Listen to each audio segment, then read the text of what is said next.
So where we're at today is biomes and ecosystems, basic characteristics. That's the worksheet we're looking at.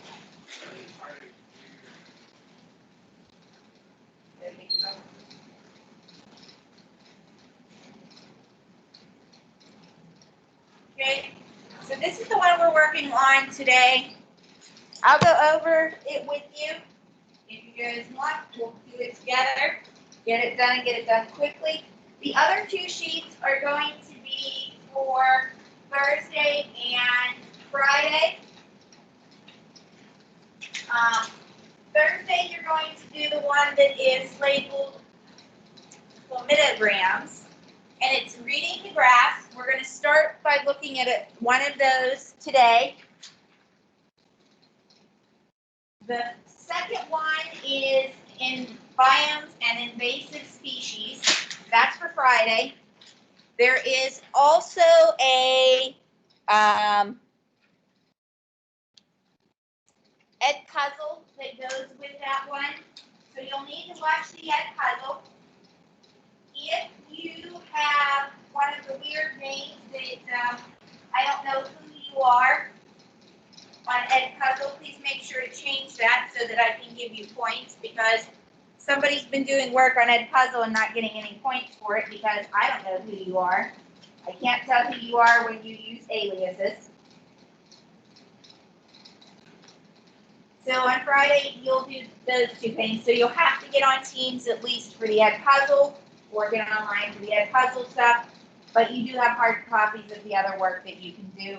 You can either turn those in on Teams to me, or you can bring those back to me on Monday. Because remember, I won't see you guys now until next Monday.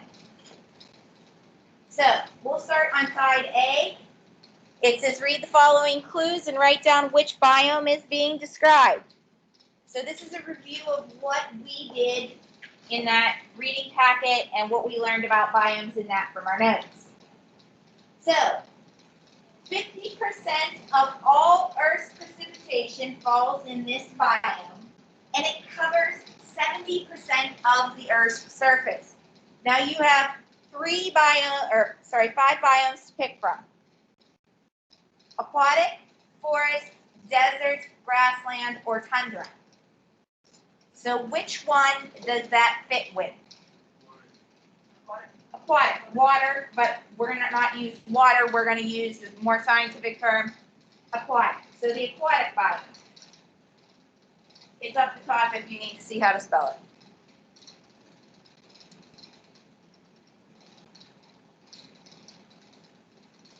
Number 2, this biome receives less than 50% of precipitation per year. The desert, very good, because that amount of precipitation is very little. So we know that our desert biome receives very little precipitation.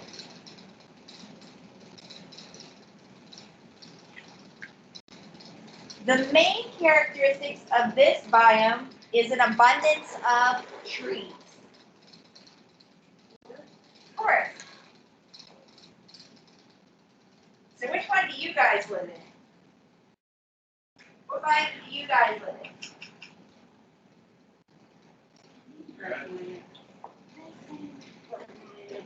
You live in a forest biome, specifically the temperate forest. Okay, so let's go, we're at number 4, tough one. Estuaries and swamps are ecosystems within this biome. What's that? The grassland? Nope. Because remember what an estuary and a swamp is. It was the last thing they talked about in the chapter packet I gave you yesterday. What is an estuary and a swamp? They have what in them? Is that? Well, swamps do. Some estuaries do. When you think of a swamp, what does it have? Water. So what kind of biome is it? Oh, aquatic. It is an aquatic biome. Estuaries are a mixing of salt and fresh water. All of your wetlands fall into that aquatic biome, and those are wetlands. Now there's the key word here that you should know what biome this is as soon as you see this word. Permafrost is found in this biome. Tundra. As soon as you see permafrost, think permanently frozen. Permafrost. So that is tundra. This biome is covered by a group of plants that are drought and fire resistant. What do you think? No, because deserts really don't get many fires. No, tundra. The grassland. There you go. Very good. Grasslands are really prone to forest fires because they get those drought periods. They get like the grass and that will dry up. They have to be resistant to fire. This biome contains the least amount of plants. The desert. Could you put tundra down there? Yeah. Why could we put tundra down there? Okay, but it's also technically a what? Technically a desert. Because it really doesn't get a lot of rain, doesn't have a lot of plant life. It could be classified as a desert, but because of where it's at latitude, we call it the tundra. The soil of this biome, oops, I skipped one. Trees do not grow naturally in this northern biome. So it's not growing any trees. Desert? Yep, desert has cactuses and that, so it's still, and we're talking northern. Towards the North Pole, so what would that one be? The tundra. Sometimes the grassland has trees, not a lot. And if grasslands have trees, they never grow very tall.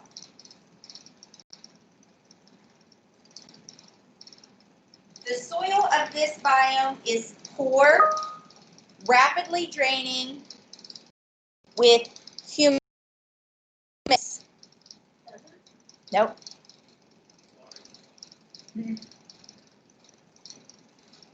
Lots of runoff because it doesn't have anything to stop it. It's drier. The soil in a desert has lots of minerals. What's that? Nope. So you're pretty much left with only 2 left. But you didn't say. It's the grassland. Last one in this section. Covers 1/3 of the Earth's land and contains 70% of the carbon found in living organisms. It's the forest.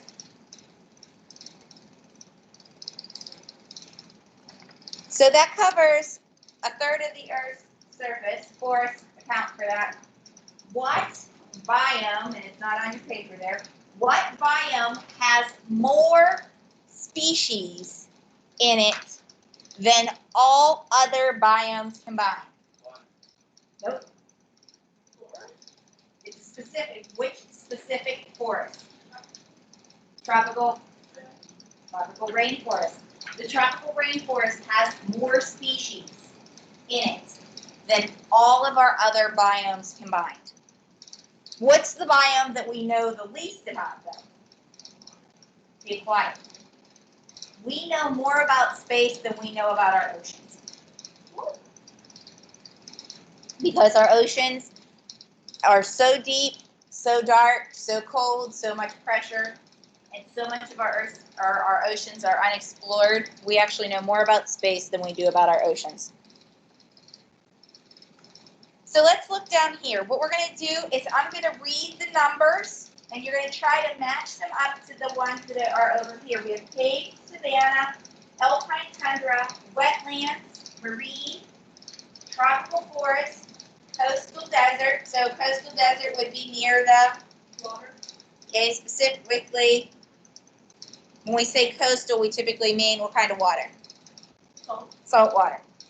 Temperate grassland, semi-arid desert, hot, dry desert. So let's look at, I'm going to read number 1. Filters pollutants from rivers while controlling flooding and erosion from land. Which one would be this? There we go. It's the wetlands. Very good. Wetlands. Wetlands act like a sponge. They are super important. They clean the environment.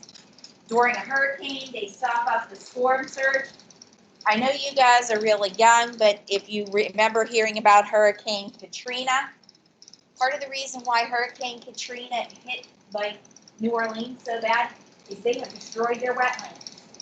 Wetlands absorb the storm surge of hurricanes and help keep it from flooding and being so bad. Louisiana has destroyed their wetlands. They don't have that anymore to help stop the storm surge from coming in. It's part of the reason why Hurricane Katrina was so devastating to them. I mean, it was a terrible, strong hurricane, but they don't have wetlands. Number 2, animals who live here have bright, vivid colors, graphic patterns, and loud vocals. Tropical forest, very good. So we match number 2 up to letter F. Plants which are salt tolerant with extensive root systems live in this ecosystem. Think about what we talked about. No? Salt, there you go, salt tolerant. It's the coastal desert, because when we talk about coastal, we talk about oceans. Oceans are salt water. So that G is number 3. When nocturnal animals, can't get myself to work here today, adapt by burrowing in the ground to avoid the sun. What's that? Nope. Because in caves, do they have to worry about the sun? No. Which one of these are they going to have to worry about the sun and the heat? Hot, dry desert. Okay. So one of the deserts, it's not the hot, dry desert. It's going to be the semi-arid desert. So I is number 4. Remember, the animals have to adapt. Most of your desert animals don't come out during the day because it's so hot. Troglobites are the only organism that can make this ecosystem home. Anybody have a guess? I'll help you out with this one, but nope, it's dark. It's the cave. Special adaptations so that they can live in areas where there's no sunlight. Home to the largest herbivores and carnivores on Earth. With our largest plant eaters. What's that? No. Nope. Think about why. What's our largest carnivores?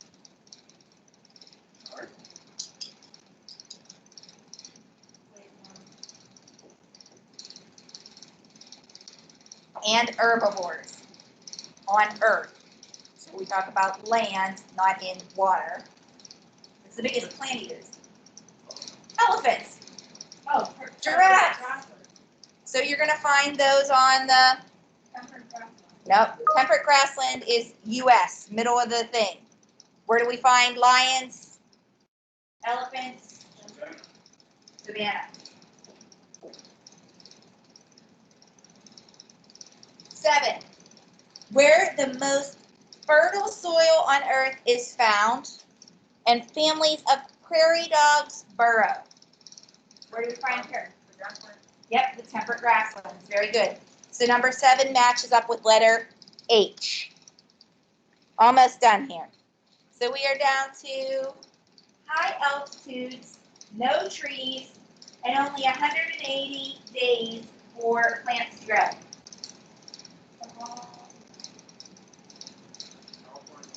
There you go, it's the alpine tundra. Remember, the higher we go, the more it becomes like a tundra where stuff doesn't grow. No real big tall trees. Think about, this would be as you get to the top of a mountain. On top of mountains, do they have big tall trees? No. Yeah. Highest level of aquatic life with estuaries, lagoons, and coral reefs. Marine. It is marine. So we're only left with one, number 10. Long, dry summers with short winters and many plants with water-saving adaptations. Hot, dry desert. And that's the hot, dry desert. Very good. Okay, let's flip this over. If you are at home, the words to use with this have been posted in Teams in the chat.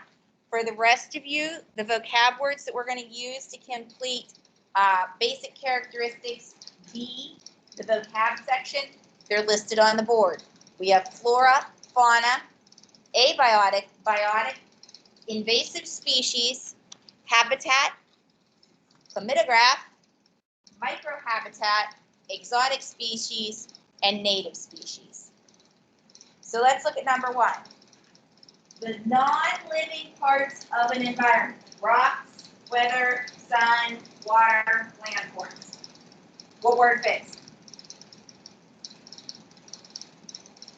The non-living things in an environment. Okay, well, which word up there? Which word goes with that? Abiotic. Bio means life or living, right? A means not. So abiotic means non-living. So let's look at 2. 2 should be the opposite, right? The living part of the environment. Flora, fauna, and bacteria. Is that? It is biotic. Biotic are the living parts. So it said flora and fauna. What is flora? Flora means what?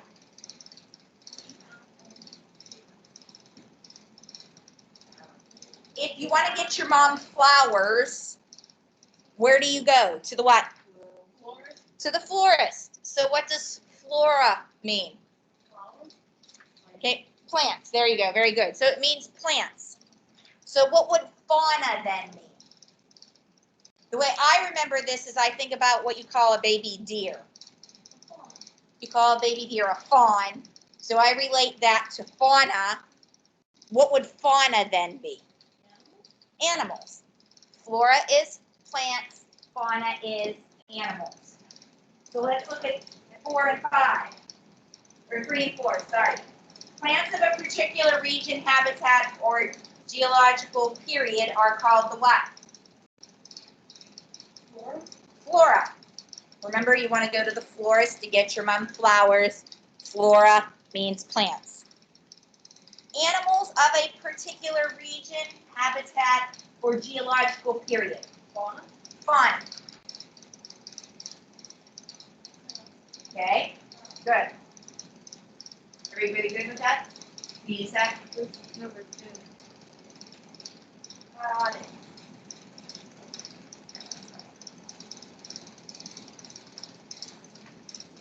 Guys good?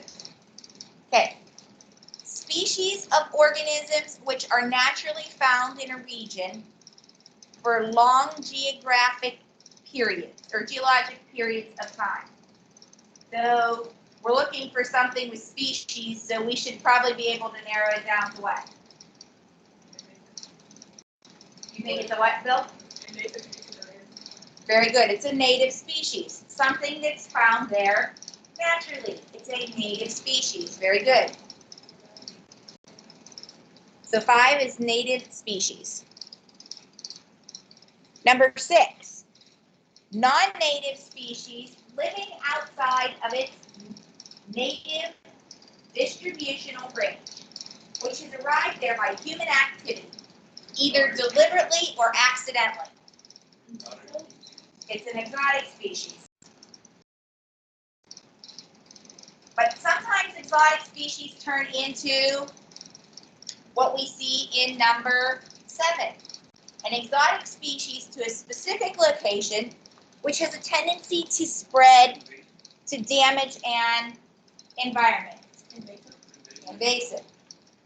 There is an invasive species on the island of Guam that is the stuff of nightmares, especially my nightmares, because I am petrified of snakes. The island of Guam did not have any snakes. Through import, a brown snake made its way to the island of Guam. It is an exotic species because it's not native to there, but now it has become an invasive species because it has no natural predators to kill it off. There are now so many snakes on the island of Guam that they will actually cause electrical outages because they crawl up into like the transformers and that, and they short them out. They also have killed all of the bird species in Guam because they go and they eat the birds, and there's nothing to eat the snakes, so they've killed off all the birds. To make matters worse, what do birds eat? Not, well, like hawks in that will, but we don't have any hawks there. They typically eat a lot of what? Mice. Not mice. How about bugs? So, you know, like the mosquitoes, spiders, all that type of stuff. So there's no birds in the bugs. There's all bugs in the snakes. Yep. So, like, particularly spiders, they're now having a huge problem with spiders because there's no birds to eat the spiders. And so, like, honest to God, if there is, like, if anybody wanted to torture me, it would probably be to send me to Guam because I am petrified of snakes. And they're literally everywhere. Friday, you're going to watch more about invasive species. They are a problem. We have them in the U.S. We have them all over. Stink bugs are an invasive species. Snake-head fish, invasive species. They're even going to talk to you about like some ones that are also local to like PA and that. Friday, you'll watch an Ed Puzzle video about invasive species and then do the other worksheet. Do you want points for it? Yep. Okay. So, number 8, a small habitat that is of limited extent and which differs in character from the surrounding more extensive habitat. Microhabitat. The natural home or environment of a plant, animal, or organism. That's its habitat. And you're only left with one word, and that one word is a chart used to graphically display both annual average temperatures, highs, lows, and averages, and precipitation information for a region. And there's actually a picture of it, one right below there. So what would that chart be called? It's a what? Very good. Yep. And that's what we're going to use. We're going to use that chart next to answer those last 4 questions.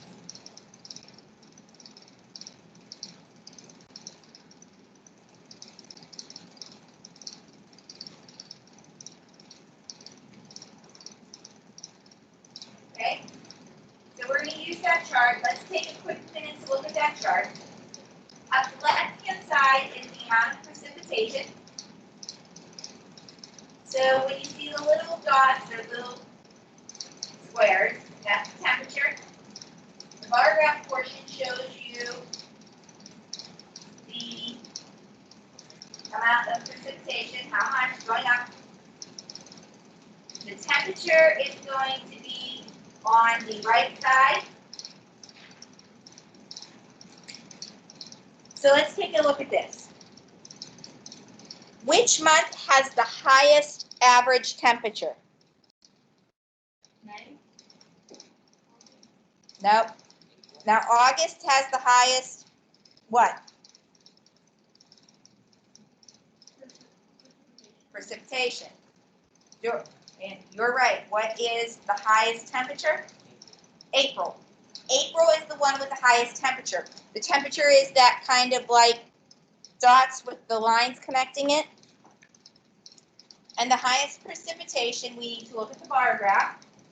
So the highest precipitation is in August. Now we need a range. Which months are grasslands drought period?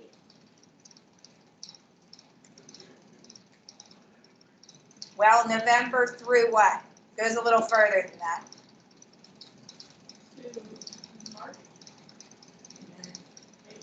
I'd say till April. Because you're still not even probably at 25 millimeters of precipitation.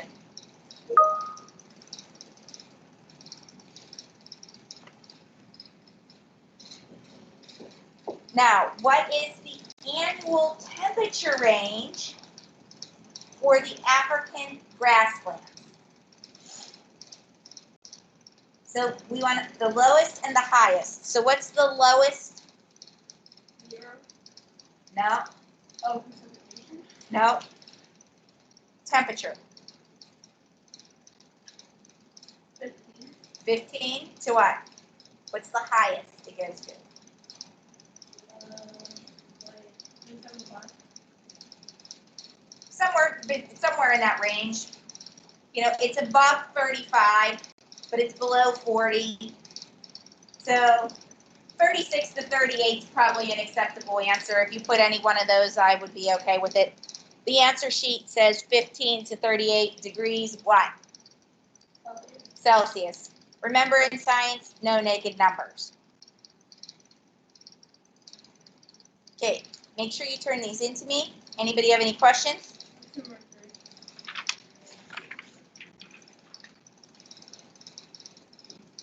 Okay. And those other ones you're going to do tomorrow and Friday.